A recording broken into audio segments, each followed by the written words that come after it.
d'aborder et de comprendre un certain nombre d'éléments importants dans les cancers. Alors, les hémopathies malignes, donc, ce sont des proliférations malignes, donc des cellules hématopoïétiques, donc soit dans la moelle, dans le thymus, dans les ganglions lymphatiques. Pourquoi ça a été le modèle qui a permis de mieux comprendre les cancers? Pour une raison très simple, c'est qu'il y avait une facilité d'accès aux cellules malignes, puisque c'est le sang. Alors qu'aller avoir si vous avez une tumeur du cerveau, c'est beaucoup plus compliqué d'avoir des cellules.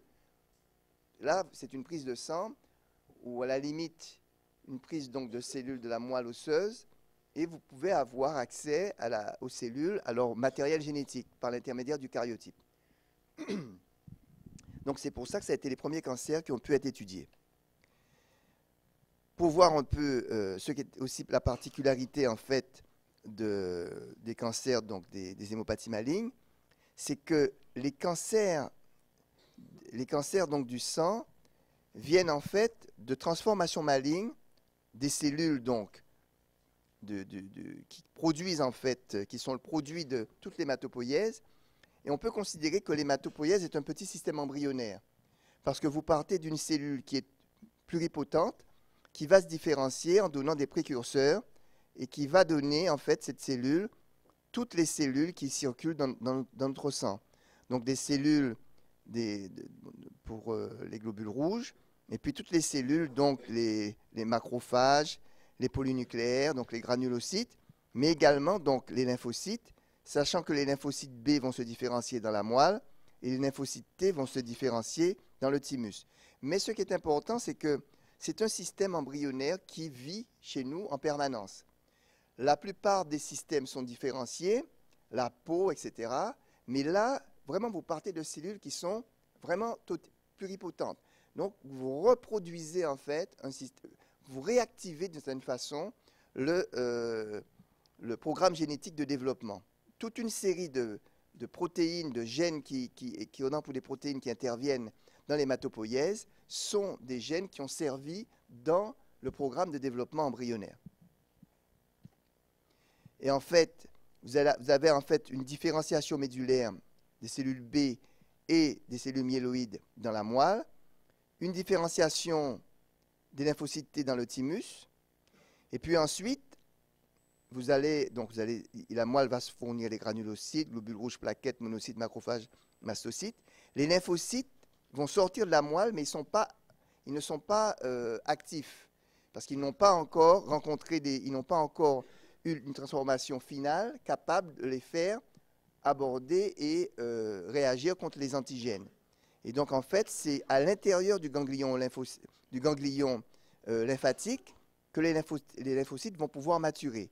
Et à la sortie des ganglions lymphocytes, vous allez avoir des cellules qui sont compétentes, comme les plasmocytes. Donc, en gros, ici, vous avez une différenciation et une multiplication cellulaire. Ici, vous allez avoir une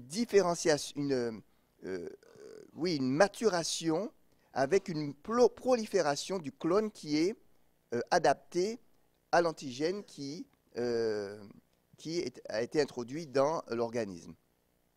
Et donc, en fait, en termes de pathologie, lorsque vous avez un blocage de différenciation, ça vous donne en fait ce qu'on appelle des myélodysplasies, c'est-à-dire des mauvais développements en fait des cellules. Et ces myélodysplasies vont après pouvoir se transformer en pathologie aiguë.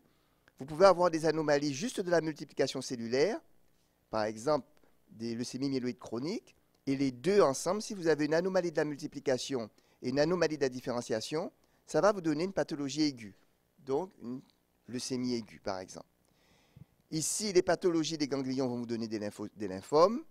Ici, des pathologies du thymus, blocage, multiplication et blocage de la différenciation vont vous donner des leucémies de la lignée T. Bref, l'idée c'est que des anomalies des gènes de la différenciation, plus des anomalies des gènes de la multiplication, vont nous donner des pathologies aiguës, que des anomalies des gènes de la multiplication vont vous donner des pathologies chroniques. Mais toute pathologie chronique, à un moment, peut se transformer en pathologie aiguë par l'accumulation de différentes mutations dans d'autres gènes. Donc, comment les choses comment on a fait pour comprendre cette pathologie en fait moléculaire? C'est que très vite, lorsqu'on a pu faire les karyotypes, on a analysé les karyotypes d'une des leucémies les plus fréquentes, qui était la leucémie myéloïde chronique. Et on a trouvé donc des anomalies de nombre et de structure, comme celles que je vous ai expliquées dans les cours précédents. Mais ce qui a été tout à fait particulier dans les hémopathies malignes, c'est qu'à la différence de ce que je vous ai dit pour les pathologies constitutionnelles, où la plupart des translocations, des anomalies n'étaient pas récurrentes, dans les hémopathies malignes, on est tombé sur des anomalies qui étaient récurrentes. Et ça fait toute la différence. En 1960, on a découvert un petit chromosome 22 dans les leucémies myéloïdes chroniques. Ce petit chromosome a été découvert à Philadelphie. Et on l'a appelé chromosome Philadelphie. Très bien. Ensuite, voilà. Donc, c'est ce monsieur. Et en fait, je ne sais pas où est-ce qu'il... Voilà, c'est ça. On va trouver donc un petit chromosome. Et dans toutes les leucémies myéloïdes chroniques, on trouve le même petit chromosome. Donc, à ce moment-là, on s'est posé la question, on s'est dit, s'il existe quelque chose de récurrent, eh bien, il est possible que le cancer ait une cause génétique. À cette époque-là, on n'imaginait pas du tout que les cancers aient une cause génétique. Mais là, on trouve une particularité génétique. Mais comme à l'époque, il n'y avait pas de bande, vous voyez, à cette époque-là, il n'y avait pas de bande du tout, pour les autres leucémies, on n'a pas vu d'anomalie récurrente. Donc, ce que les gens se sont dit à cette époque, c'est que c'est le cancer qui induisait des anomalies génétiques. Ce n'étaient pas les anomalies génétiques qui induisaient le cancer. Mais lorsque les bandes chromosomiques sont apparues, donc ça c'est ce qu'on appelle le chromosome Philadelphie, un petit chromosome, bref. Le problème c'est qu'à partir des années 68, on a découvert les techniques de bande. Et avec les techniques de bande, on a pu mieux décrire les chromosomes. Et on s'est aperçu en fait que de nombreuses leucémies étaient associées à des anomalies qui étaient récurrentes, qui étaient spécifiques d'un type particulier de leucémie. Donc, les cytogénéticiens, à partir de cette époque-là, ont passé beaucoup de temps à chercher des anomalies récurrentes. Par exemple, vous avez ici, voici la fameuse translocation Philadelphie qu'on n'arrivait pas à décrire. Voilà, on a en fait un chromosome 22 plus petit, et vous avez un chromosome 9 qui est un peu plus grand. Et donc, ce qui s'est passé, c'est que, au fur et à mesure que les années passaient, qu'on observait, qu'on étudiait les chromosomes des hémopathies malignes, on est tombé sur ces définitions que là, je vous demande d'apprendre. Ce n'est pas très compliqué. 1. On a vu que les anomalies génétiques cytogénétiques qu'il y avait dans les cellules cancéreuses n'existaient pas dans le karyotype de l'individu. On faisait une prise de sang, on faisait un karyotype constitutionnel, ces anomalies n'existaient pas. Donc, elles étaient acquises. Première caractéristique. Deuxièmement, elles étaient clonales, comme je vous l'ai dit. C'est-à-dire que toutes les cellules cancéreuses étaient porteurs au moins d'une anomalie chromosomique, au moins d'une. Vous pouvez avoir des évolutions clonales, mais au moins, elles étaient caractérisées au moins par une anomalie chromosomique. Troisièmement, elles étaient récurrentes. Et c'est toute la différence avec ce que je vous ai dit précédemment pour le constitutionnel. Là, on retrouve cette anomalie dans plusieurs cancers de personnes non apparentées. Ensuite, elles étaient spécifiques pour certaines d'entre elles. C'est-à-dire, par exemple, une translocation entre un chromosome 8 et un chromosome 14 était spécifique de lymphome de Burkitt, par exemple. Et ensuite, elles étaient en rapport avec le diagnostic et avec le pronostic. C'est-à-dire que trouver, par exemple, un petit chromosome, une translocation 922 chez un enfant dans une leucémie aiguë, c'est une mort dans 3 mois. Si on trouve une translocation 1221 chez un enfant du même âge, cet enfant peut guérir. Donc, selon l'anomalie cytogénétique, on pouvait associer un diagnostic et deuxièmement, un pronostic. Donc, avec toutes ces indications, vous comprenez qu'avec tout ça, on ne pouvait pas ne pas déduire que le cancer était d'origine génétique. Je vous demande si vous n'avez pas bien compris, de me poser une question là-dessus. Parce que, encore une fois, Qui dit récurrence dit système. Qui dit système dit origine. Et la seule origine à la maladie qu'on pouvait déduire de ces 5 observations, c'est que le cancer était d'origine génétique. Ça vous paraît évident là actuellement, mais ce n'était pas du tout évident à l'époque. Donc, les équipes de cytogénétique ont passé de très nombreuses heures devant une leucémie et après devant un cancer solide, peu importe, là maintenant, à essayer de pister l'anomalie génétique. Et donc, ça a été très fastidieux. Et par exemple, voilà, je vous demande d'apprendre ça par cœur. Donc, vous avez par exemple des catalogues d'anomalies, mais chacune d'entre elles est spécifique d'un type de tumeur. D'accord? Et puis voilà, là, ça c'est une histoire de comment les gens ont décrit petit à petit des anomalies. Parce que les bandes étaient arrivées, donc on arrivait à les voir petit à petit. Et voilà, par exemple, un rapport entre le pronostic et l'anomalie. Là, vous avez des leucémies aiguës lymphoblastiques de la lignée B de l'enfant.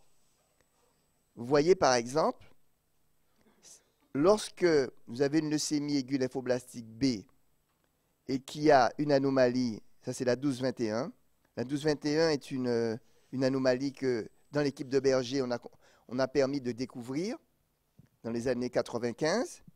Eh bien, vous voyez que les enfants ayant une translocation 12-21, à 8 ans du diagnostic de la maladie, il y en a à peu près 70 à 80% qui sont toujours en vie. Les hyperdiploïdies, voilà, à peu près 80% sont en vie. Les hyperdiploïdies, c'est-à-dire que là, vous avez un karyotype, il n'y a pas d'anomalie de structure, mais vous avez des anomalies de nombre. Vous voyez que là aussi, le pronostic est relativement bon. Et ça s'est amélioré actuellement. C'est-à-dire, en gros, une 12-21, une hyperdiploïdie, c'est de bon pronostic.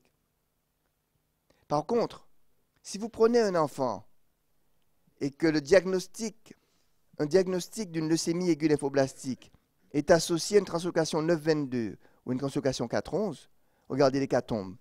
Au bout de 2 ans et demi, il reste très très peu d'enfants vivants. Et lorsque donc vous avez la leucémie aiguë lymphoblastique, le diagnostic de l'anomalie cytogénétique est quelque chose à faire immédiatement. Parce que s'il s'agit d'une 9-22, il faudra tout de suite envisager un traitement lourd et une greffe de moelle. S'il s'agit d'une 12-21, il n'y a pas de greffe de moelle à faire et le traitement est beaucoup moins lourd. Traitement moins lourd, ça veut dire moins de conséquences. Parce qu'un traitement anticancéreux veut dire que vous altérez les capacités de défense, parce que vous mettez les gens en aplasie.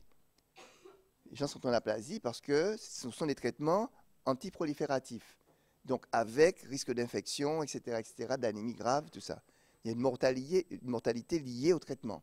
Donc il est extrêmement important de connaître l'anomalie chromosomique, l'anomalie génétique qui est associée au cancer qui a été diagnostiqué. D'accord? Bien.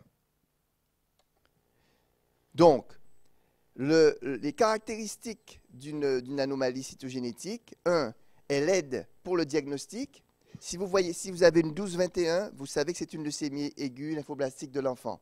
Ça ne peut pas être une leucémie T, ça ne peut pas être une leucémie myéloïde, ça ne peut être qu'une leucémie aiguë lymphoblastique T. Donc, l'anomalie cytogénétique, l'anomalie génétique est très importante pour le diagnostic. Elle permet d'évaluer le pronostic et donc, évidemment, la thérapeutique.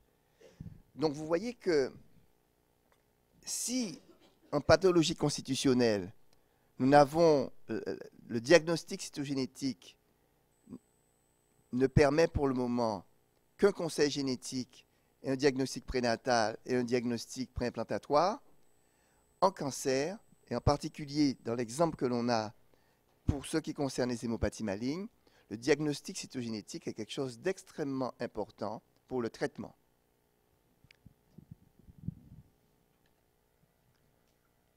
Alors, voilà, donc, compte tenu du fait qu'elles étaient acquises clonales récurrentes, etc., on était devant des maladies avec une translocation, par exemple, une anomalie de structure récurrente.